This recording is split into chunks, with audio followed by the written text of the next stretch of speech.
오늘 말씀은 이렇게 시작합니다. 1절 말씀 제가 다시 한번 읽어드리겠습니다. 예수 그리스도의 종이며 사도인 시몬 베드로는 우리 하나님과 구주 예수 그리스도의 의를 힘입어 동일하게 보배로운 믿음을 우리와 함께 받은 자들에게 편지하노니. 아멘. 편지하노니. 베드로서는 편지입니다. 그 편지의 시작에서 베드로는 자기 자신을 소개하는데 예수 그리스도의 종이며 사도인 시몬 베드로라고 이야기를 합니다. 이제 그러면서 편지를 써 나아가는데 이제 편지를 쓰는 데는 이유가 있을 것 아닙니까? 여러분 혹시 연애 편지를 써 보셨나요? 연애 편지를 왜 쓸까요? 이제 사랑하는 마음을 담아서 연애 편지를 쓰지 않습니까? 요즘은 이제 핸드폰이다, 카카오톡이다 하면서 이제 글은 되게 많아졌지만, 수많은 매체들로 인해서 글은 많아졌지만 좀 진심은 흔해진 세대를 사는 것 같습니다. 그런데 이 당시에는 글도 흔하지 않았고 이제 편지를 보낸다라는 것은 엄청난 일이었습니다. 그래서 서신서라는 것 자체가 한 단어 한 단어, 물론 모든 하나님의 말씀이 성경이 하나님의 감동으로 된 것이기 때문에 1.1획도 그냥 버릴 수는 없고 모두 다 중요한 말씀인데 서신서는 특히 더 그렇다는 것이죠. 이제 편지는 짧고 담아야 할 마음은 아주 가득하기 때문에 이제 허투루 쓰지 않았습니다. 베드로가 이 두 번째 편지를 쓰는 데에는 분명한 목적이 있는데요. 베드로후서 2장 1절 제가 읽어드리겠습니다. 그러나 백성 가운데 또한 거짓 선지자들이 일어났었나니 이와 같이 너희 중에도 거짓 선생들이 있으리라. 그들은 멸망하게 할 이단을 가만히 끌어들여 자기들을 사신 줄을 부인하고 임박한 멸망을 스스로 취하는 자들이라. 아멘. 그러니까 거짓 선지자가 일어났으니까 주의하라, 조심하라. 이제 교회를 혼란스럽게 했던 그 당시에 영지주의자들이나 신비주의자들을 이제 조심하라, 그 이단들을 조심하라라는 의미로 이 베드로후서를 썼다라는 이유도 있는데, 사실은 여기서 말한 거짓 선지자들이라는 것은 실제적으로 무신론자들을 이야기하는 거예요. 하나님을 믿는다고 하면서, 예수님을 믿는다고 하면서 실제적인 무신론자들, 그것이 베드로후서 3장 3절에서 5절까지 나와 있습니다. 제가 읽어드리겠습니다. 먼저 이것을 알지니 말세에 조롱하는 자들이 와서 자기의 정욕을 따라 행하며 조롱하여 이르되 주께서 강림하신다는 약속이 어디 있느냐, 주께서 강림하신다는 약속이 어디 있느냐, 조상들이 잔 후로부터 만물이 처음 창조될 때와 같이 그냥 있다 하니 이는 하늘이 옛적부터 있는 것과 같이 있는 것과 땅이 물에서 나와 물로 성립된 것도 하나님의 말씀으로 된 것을 그들이 일부러 잊으려 함이로다. 아멘. 그러니까 주께서 강림하신다는 약속이 어디 있느냐 이러면서 이제 무신론자들, 이제 조롱하는 자들의 조심하라라는 의미로 이 베드로후서라는 편지는 쓰여졌습니다.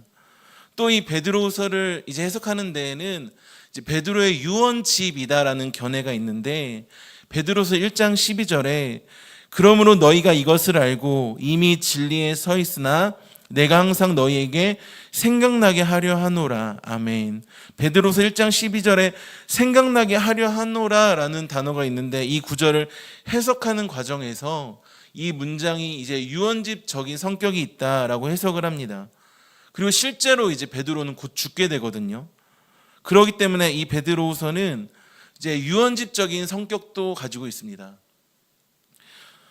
우리가 어떠한 상황에서 편지를 쓰는지는 참으로 중요한 것 같습니다. 이제 군대에 있을 때는요, 훈련병들 정말로 막 심하게 훈련을 시키거든요. 이제 어제 오늘처럼 이제 눈 오는 날에 괜히 연병장, 그러니까 쉽게 말씀드려서 운동장에 이제 훈련병들 다 이제 내보내요. 내보내서 괜히 좌로 굴러, 우로 굴러, 앞으로 지침, 뒤로 지침 막 열심히 훈련을 시킵니다. 그러면서 땅에 누워보래요. 그러면서 하늘을 보라고 합니다. 그러면서 엄마 불러보라고 합니다. 그러면 이제 펑펑 우는 거예요. 막 하면서. 또 어머니 은혜 부르라고 하면 난리가 나죠. 그때는 이제 막. 그리고 이제 선임이 갑자기 눈을 감아보라고 시키더라고요. 눈을 감았죠. 뭐가 보이냐? 캄캄합니다. 그래, 그게 너의 남은 군 생활이다. 이런 식으로. 또 지금은 이제 스마트폰이다 뭐다 하면서 연락하기가 좀 더 편해졌는데, 제가 군대에 다녔을 때는 훈련병 때 열심히 훈련해야지 전화 통화할 수 있게 허락해 줬습니다. 전화 통화도 딱 3분 할 수 있었습니다. 그리고 부모님이 괜찮냐고 물어보시면은 하나도 안 괜찮거든요. 하나도 안 괜찮은데 이제 걱정하실까 봐 괜찮다고 하고, 또 이제 부모님께 편지를 쓰라고 합니다. 그러면 이제 속에 담았던 이야기, 별의별 이야기를 다 쓰죠. 근데 별의별 이야기를 다 쓰기에는 편지 양이 한정돼 있으니까 정말 마음을 정리해서 한 글자 한 글자 꾹꾹 눌러 담아서 이제 편지를 쓰거든요. 근데 제가 군대라는 상황을 예로 들었는데, 군대라는 상황만 생각해도 그러한데 베드로의 모습은요, 지금 어떤 상황이냐면은 죽음을 앞둔 순간이었습니다. 그러한 상황 가운데, 죽음을 앞둔 상황 가운데 베드로가 편지를 쓰는데 맨 처음 시작에 자기 소개를 예수 그리스도의 종 사도인 시몬 베드로다라고 이야기를 하고 있습니다. 이 말은 죽음 앞에서도 놓지 못할 단 하나의 이름, 예수, 그분의 종, 그의 사람, 이런 면에서 보면은 이제 시몬 베드로도 바울과 비슷합니다. 그런 것 같아요. 나이가 들어가면 우리가 들어갈수록 예수님 믿는 사람들은 서로 닮게 되어 있습니다. 왜 닮게 되어 있냐면은 우리가 닮아가는 분이 한 분이시기 때문이죠. 오직 예수님, 그 한 분 예수님을 따라가며 닮아가는 삶, 그것이 신앙생활이고 그것이 성화인데, 그러기에 서로 닮아가고 서로 사랑하고 화내야 될 부분에서 인내하고 누가 보더라도 말이 안 되는 상황에서 감사할 줄 알고, 그러니까 예수님 믿는 사람들은 그 결이 비슷합니다. 결이 가말리엘 문화에서 많은 지식을 습득했던지 간에 어부로서 평생을 살았던지 간에 예수님을 만나면 가장 귀한 분이 바로 예수님이 되는 겁니다. 빌립보서 3장 8절에 바울은 이런 고백을 합니다. 또한 모든 것을 해로 여김은 내 주 그리스도 예수를 아는 지식이 가장 고상하기 때문이라. 내가 그를 위하여 모든 것을 잃어버리고 배설물로 여김은 그리스도를 얻고. 아멘. 바울도 다메섹 도상에서 예수님을 만나고 자기가 가진 모든 것들을 해로 여기고 배설물로 여겼던 것처럼, 베드로에게 있어서 가장 중요했던 고백은 자신이 예전에 어부였고 어떤 사람이었고 어떤 가족관계에 있었고 이것이 아니라 나는 예수 그리스도의 종이다. 나는 예수 그리스도의 종이다. 이거였습니다. 내가 어떤 직장을 가졌고 어떤 직업을 가졌고 연봉은 얼마고 건강하고 이게 내 이름이 아니라, 이게 타이틀이 아니라, 이게 먼저가 아니라 죽음 앞에서도 고백할 수밖에 없는 그 이름 예수, 그 예수 그리스도의 종이면 충분하다는 겁니다. 1절 다시 보시면은 예수 그리스도의 종이며 사도인 시몬 베드로는, 이게 죽음 앞에 선 베드로의 자기 정체성이었습니다. 단순히 인사로만 치부하기에는 그 베드로후서 앞에 베드로전서 1장 1절에서 사도 베드로는 예수 그리스도의 사도 베드로는 이라고 이야기를 하고 있습니다. 여기서는 물론 여기서도 예수가 먼저긴 하지만 중심이긴 하지만 베드로후서 1장 1절에 뭐가 추가되냐면 종이라는 단어가 추가가 됩니다. 종이라는 단어. 그뿐만이 아니라 아까 말씀드린 배경을 보면은 곧 죽음을 앞두고 있어요. 베드로가 자기 자신이 죽을 것을 알고 있었는지 정확하게는 모르겠지만, 근데 같은 사도 바울을 보면은 죽기 전에 디모데후서에서 이런 이야기를 합니다. 디모데후서 4장 6절에 전제와 같이 내가 벌써 부어지고 나의 떠날 시각이 가까웠도다 라고 하면서 이 땅에서의 자기의 마지막을 이야기하고 있거든요. 저는 아직 안 죽어봐서 잘 모르겠습니다. 그런데 먼저 천국 가신 성도님들, 돌아가신 어르신분들을 보면은 그런 분들이 계시더라고요. 자기가 죽을 것을 미리 아시는 것처럼 옷을 정리하신다던가 재산을 정리하시다던가 안 하시던 이야기를 하신다던가, 당장 눈을 감아도 이상하지 않은 상황에서 이제 첫째 딸이나 막내, 자녀가 올 때까지 생명을 연장하시다가 도착하거나 하시면 돌아가시는 이제 그런 경우들을 종종 볼 수가 있거든요. 또 죽음 앞에서도 의연하게 하루하루 일상을 살아가시다가 하나님 나라에 가시는 분들도 계시고요. 베드로도 자기가 죽을 것을 미리 알았을 것 같아요. 미리. 왜냐하면 예수님께서 베드로의 죽음에 대해서 먼저 이야기를 해주셨거든요. 요한복음 2장 18절 19절에 보시면은 내가 진실로 진실로 내게 이르노니 내가 젊어서는 스스로 띠띠고 원하는 곳으로 다녔거니와 늙어서는 내 팔을 벌리리니 남이 내게 띠띠우고 원하지 아니하는 곳으로 데려가리라. 이 말씀을 하심은 베드로가 어떠한 죽음으로 하나님께 영광에 돌릴 것을 가리키심이러라. 이 말씀을 하시고 베드로가 이르시되 나를 따르라 하시니, 내가 젊었을 때는 스스로 원한 대로 다 했는데 이제 하나씩 늙어지고 주름이 늘고 힘은 빠지고 안 아프던 데가 아파가고 그런 가운데 다른 사람들이 나에게 띠띠우고 원하지 아니하는 곳으로 데려가네. 아, 이게 예수님께서 말씀하신 거구나.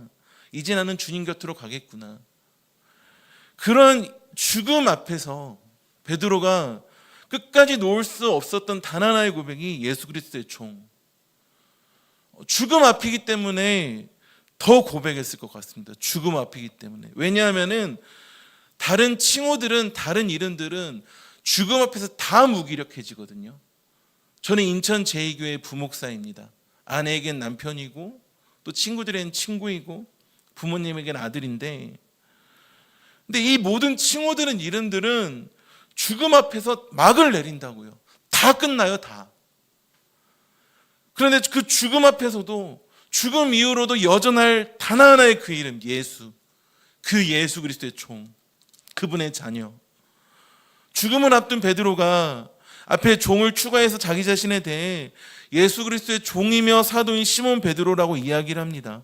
죽음 앞에서도 띠띠우고 원하지 아니하는 곳으로 데려가 죽임을 당한다 할지라도 죽음 앞에서도 어떠한 상황에서도 절대 포기할 수 없는 그 이름 예수, 고백할 수밖에 없는 이름, 불러야만 했던 그 이름 예수 그리스도, 그 예수 그리스도의 종이라는 자기 정체성이 베드로에게는 있었던 것입니다. 그러하였기 때문에 오늘 본문에서 예수 그리스도의 종 사도인 시몬 베드로다라고 이야기를 하고 있습니다.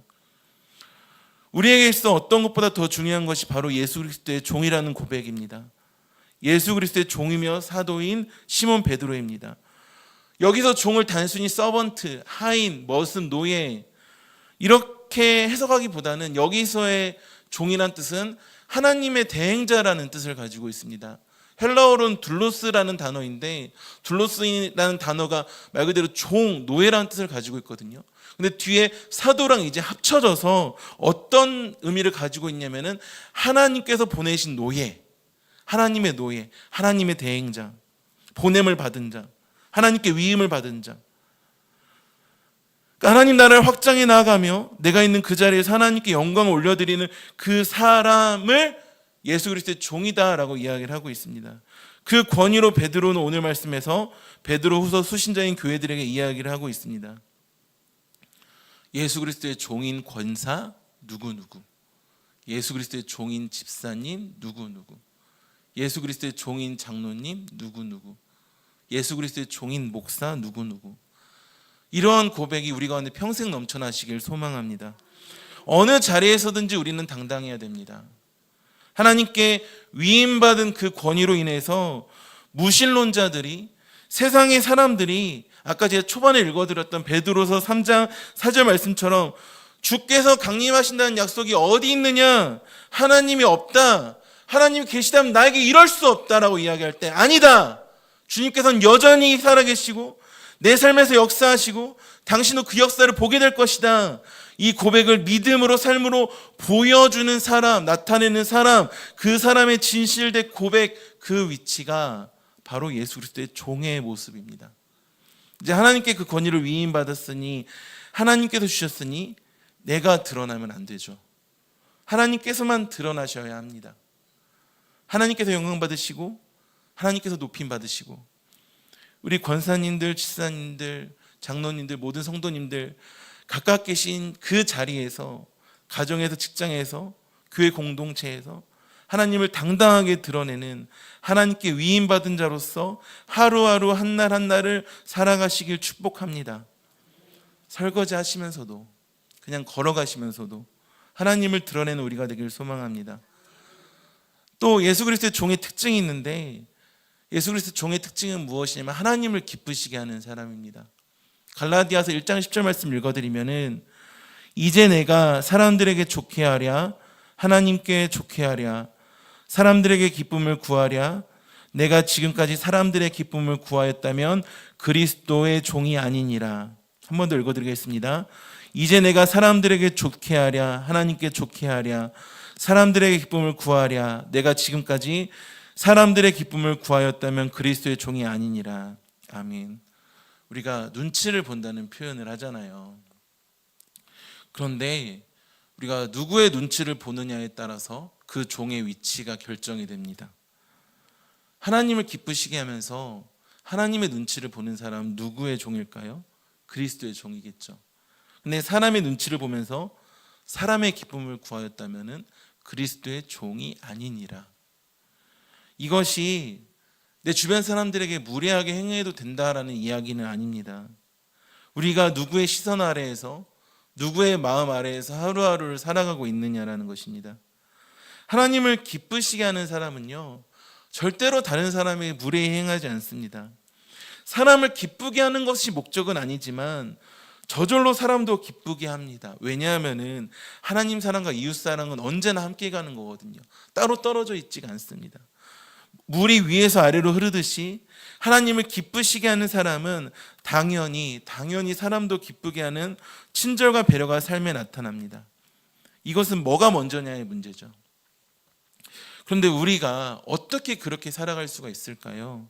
바로 뒤에 이어서 나오는데, 우리의 힘으로 사는 것이 아니라 예수 그리스도의 의를 힘입어 살아가기 때문입니다. 베드로후서 1장 1절 다시 한번 읽어보시겠습니다. 시작. 예수 그리스도의 종이며 사도인 시몬 베드로는 우리 하나님과 구주 예수 그리스도의 의를 힘입어 동일하게 보배로운 믿음을 우리와 함께 받은 자들에게 편지하노니. 아멘. 지금 베드로는 뭘 쓰고 있냐면 편지를 쓰고 있습니다. 그런데 이것은 단순히 뭐예요? 단순한 그냥 편지예요.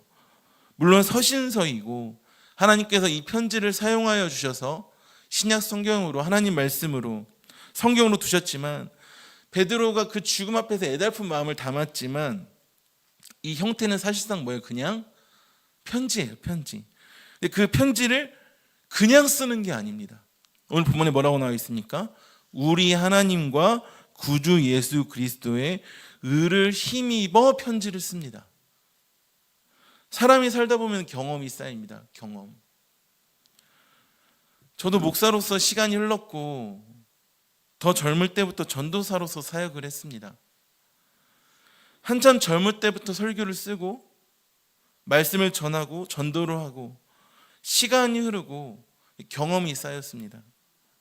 근데 경험이 쌓이면 무서운 게, 기도하지 않고 말씀 보지 않고 믿음으로 살지 않아도 내가 지금까지 해왔던 경험에 기대어 설교를 할 수 있게 되더라고요. 물론 지금 제가 그렇다는 말은 아닙니다. 사람은 속일 수 있습니다. 그렇지만 하나님과 내 자신은 속일 수가 없죠.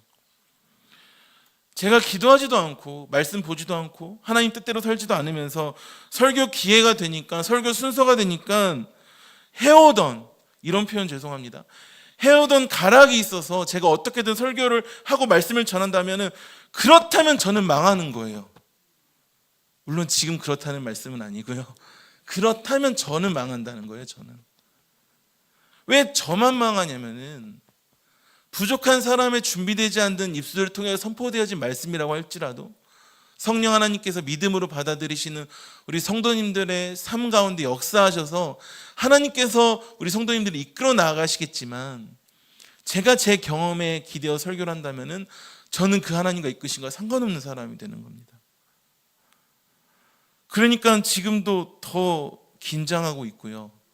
함부로 말을 안 하려고, 제대로 전하려고 하고 더 조심하면서 말씀을 준비합니다. 잘못 전하면 안 되잖아요. 더 기도하려고 하고 더 믿은 대로 살려고 하고, 그냥 설교 원고에 몇 글자 적어서 내뱉는 게 설교가 아니라는 걸 너무나도 잘 알기 때문에 두렵고 떨림으로 그렇게 준비하거든요. 우리 인천 제교회 모든 목사님, 전도사님들도 다 그렇게 말씀을 준비하세요.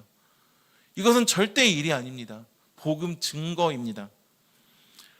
그렇기 때문에 저도 많이 긴장한 상태입니다. 긴장한 것처럼 보이시나요? 소리만 크지 사실 진짜 많이 긴장한 상태거든요. 우리 모두가 이제 살아가는 가운데 어떤 일을 한다고 할지라도 내 자신을 의지하지 않고 내 자신의 경험을 의지하지 않고 오직 오늘 하나님 말씀처럼 우리 하나님과 구주 예수 그리스도의 의를 힘입어 행할 수 있는 우리가 되길 소망합니다. 어떤 일들을 앞두고 계십니까? 어떻게 하실 건가요? 이제 연말 연시입니다.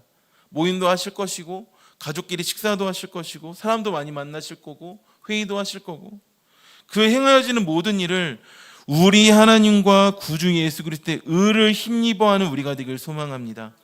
우리 하나님과 구주 예수 그리스도의 의를 힘입어서 회의하세요. 좀 더 직접적으로 말씀드릴까요?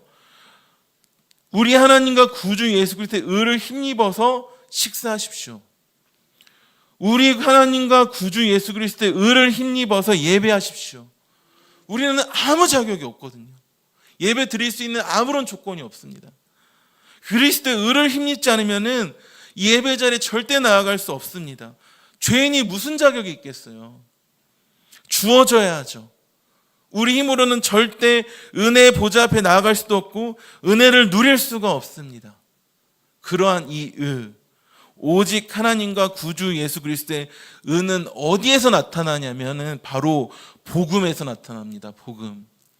로마서 1장 17절에 복음에는 하나님의 의가 나타나서 믿음으로 믿음에 이르게 하나니 기록된 바 오직 의인은 믿음으로 말미암아 살리라 함과 같으니라. 아멘. 복음에는 하나님의 의가 나타나서 어떻게 됩니까? 하나님의 의는 믿음으로 믿음에 이르게 합니다. 즉 오늘 본문에서 우리 하나님과 구주 예수 그리스도의 의를 힘입어 살아간다 이 말은 우리의 삶이 예수 그리스도를 믿는 그 믿음으로 살아야 한다라는 의미죠. 그래서 기록된 바 의인은 무엇으로 삽니까? 믿음으로 삽니다. 그래서요. 그리스도의 의를 힘입어 살아가는 사람은, 다시 말해 믿음으로 살아가는 사람은 그냥 살지 않아요. 믿음으로 살아가고 믿는 대로 살아가고 주저앉지 않습니다. 힘들어하기 전에 먼저 기도하고 힘들면 더 기도하고 어려움 닥치면 더 기도하고 편지 하나를 쓰더라도 대충 쓰지 않는다고요. 죽음 앞에서도 이 세상적인 세상 앞에 노출된 기독교인을 걱정하며 예수 그리스도의 종으로서 베드로후서 두 번째 편지를 쓴 베드로처럼 믿음으로 살아갑니다.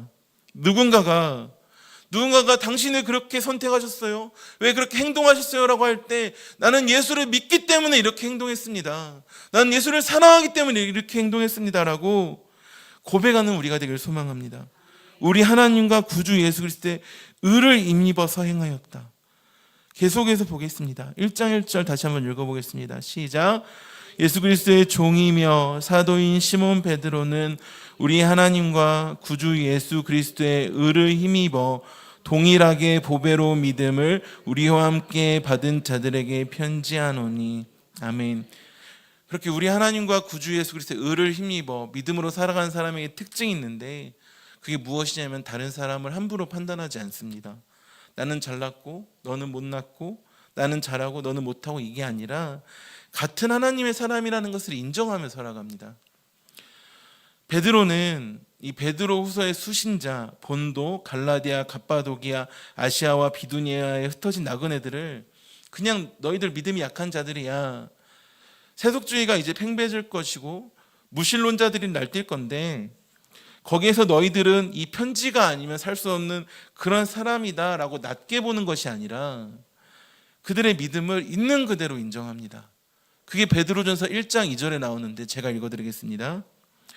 곧 하나님 아버지의 미리 아심을 따라 성령이 거룩하게 하심으로 순종하고 예수 그리스도의 피 뿌림을 얻기 위하여 택하심을 받은 자들에게 편지하노니. 그러면서 오늘 베드로서 1장 1절에 뭐라고 그들을 이야기하냐면은 동일하게 보배로운 믿음을 우리와 함께 받은 자들, 동일하게 보배로운 믿음을 우리와 함께 받은 자들이라고 이야기를 합니다. 이 사람들은 택하심을 받은 보배로운 믿음을 소유한 사람들이다라는 것이죠. 직분은 하나님께서 맡겨주신 것입니다. 믿으십니까? 직분은 하나님께서 맡겨주신 것인데 거기에는 뭐가 따를까요? 세상에서는 일을 맡으면은 책임이 따릅니다. 그렇지만 하나님께서 맡겨주신 일에는 능력이 따릅니다. 그래서 감당할 수 있는 것입니다. 내 힘으로 한다면은 아무것도 못하지만 하나님께서 주신 힘으로 한다면 그 능력으로 하게 될 것입니다. 그러하기 때문에 할 수 있고, 하나님의 일을 어떻게 우리 힘으로 할 수 있을까요? 못하죠. 주신 힘으로 감당하는 것이죠. 그렇기 때문에 하나님의 일이죠. 그 맡겨진 직분에 따라서 이제 하나님의 교회를 세워가고 하나님 나라를 확장해 나아가는데, 우리들의 모습은 다 다를 뿐이지만 오늘 말씀처럼 동일하게 보배로운 믿음을 함께 받은 자들입니다. 동일하게 보배로운 믿음을 함께 받은 자들. 한번 옆에 계신 분들에게 이렇게 인사해 주시겠습니까? 동일하게 보배로운 믿음을 함께 받은 권사님, 집사님, 장로님 한번 인사해 주시겠습니까? 시작. 동일하게 보배로운 믿음을 함께 받은 우리 모든 성도님들. 아멘. 아멘. 아멘. 말씀을 정리하도록 하겠습니다. 이런 찬양이 있습니다. 주 안에 우린 하나, 모습은 달라도 예수님 한 분만 바라네. 사랑과 선행으로 서로를 격려해 따스함으로 보듬어 가리. 주님 우리 안에 함께 하시니 형제 자매의 기쁨과 슬픔 느끼네. 내 안에 있는 주님 모습 보네. 그분 기뻐하시네. 주님 우리를 통해 계획하신 일, 부족한 입술로 찬양하게 하시니. 주님 우리를 통해 계획하신 일, 너를 통해 하실 일 기대해. 아멘. 할까 말까 많이 고민하다가 근데 첫음을 너무 높이겠어.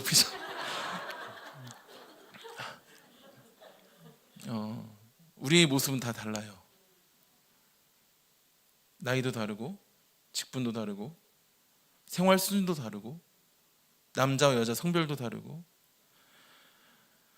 제가 인천 제2교회 우리 교회죠. 우리 교회 와서 처음으로 느낀 것은 이제 많은 성도님들이 각자의 자리에서 많은 헌신들을 하신다라는 것을 알게 되었습니다. 12월 10일에 처음 왔는데 바로 청지기 작정 영상이 뜨더라고요. 각자에게 맡겨진 자리가 다 달라요. 어떤 분들은 주차 봉사로 사진도 찍으시고, 중보기도 합동 측에서는 합심기도라고 이야기를 하는데 또 기도함으로 섬기시고, 새가족 안내도 하시고, 뭐 다양합니다. 교사로서, 찬양대로서, 카페 봉사로, 식당 봉사로, 교회 청소로, 걸레도 빠시고, 수많은 모습들로 최선을 다해 섬기십니다. 제가 혹시 빠뜨린 부분이 있나요? 용서해 주십시오. 처음이라 그렇습니다. 야구를 예로 들면요, 야구에서는 투수도 있고 타자도 있습니다. 수비 위치에 따라서 외야수도 있고 내야수도 있고 여러 자리가 있는데 그 모든 선수들을 우리는 야구 선수라고 부릅니다. 비슷하게 우리의 모든 모습은 다 달라거든요. 근데 아까 찬양처럼 예수님 한 분만 바라는 모습은 모두 다 동일합니다. 그러하기 때문에 우리에게 보배로운 이름이 있죠. 성도라는 이름. 오늘 말씀에 적용해 보시면은 예수 그리스도의 종, 예수님 한 분만 바라보며 우리가 동일하게 나갈 때 사랑과 선행으로 서로를 격려하는 동일하게 보배로운 믿음을 우리와 함께 받은 자들이라고 따스하게 서로를 보듬어가는 우리가 되길 소망합니다. 예수 그리스도의 종으로서 하나님을 기쁘시게 하며 하나님과 구주 예수 그리스도의 의를 힘입어 모든 일을 믿음으로 행하며 사는 우리 모두가 되기를 소망합니다.